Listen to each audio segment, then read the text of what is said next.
তুমি আমারে গালি দাও, আমি কিছু বলবো না। আমার আব্বারে গালি দাও, কিছু বলবো না। আমার দলকে গালি দিলেও কিছু বলবো না।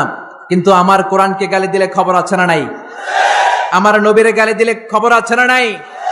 আমরা মুসলমান কোরআন পাগল, চিল্লা এখন ঠিক কিনা? আমরা এই কোরআন নিয়ে বাঁচতে চাই, এই কোরআন বুকে নিয়ে মরতে চাই। রাজি আছো মুসলমান? ফু দিয়ে কোরআনের আওয়াজকে নিভাতে চায়। কোরআনটা মোমবাতি নয় যে ফু দিয়ে নিভানো যাবে। কোরআনটা কুপির বাতি নয়, ফু দিয়ে নিভানো যাবে। কোরআনটা গ্রামের চারাক বাতি নয়, তুমি ফু দিয়ে নিভায়ে দেবা। এই কোরআনটা হচ্ছে ইলেকট্রিক্যাল বাতি, এটা সুইচ অফ করে নিভাতে হয়। আর সুইচটা কার হাতে? আজ পর্যন্ত কেউ নিভাতে পারে নাই, পারবেও না। চিল্লা এখন ঠিক কিনা? কোরআনের বাতি নিভাইতে আসলেও নিজেই নিভে যায়। চিল্লায় বলেন ঠিক কিনা? আপনি এক জায়গায় কোরআনের আওয়াজকে স্তব্ধ করে দিবেন, আর 10 জায়গায় কোরআনের আওয়াজ গর্জে উঠবে। আপনি এক জায়গায় মুফাসসিরকে আটকায় রাখবেন, 10 জায়গায় মুফাসসিররা ইসলাম কায়েম করে ফেলবে। এক মুফাসসির কারাগারে তো লক্ষ মুফাসসির ঘরে ঘরে। চিল্লায় বলেন ঠিক কিনা?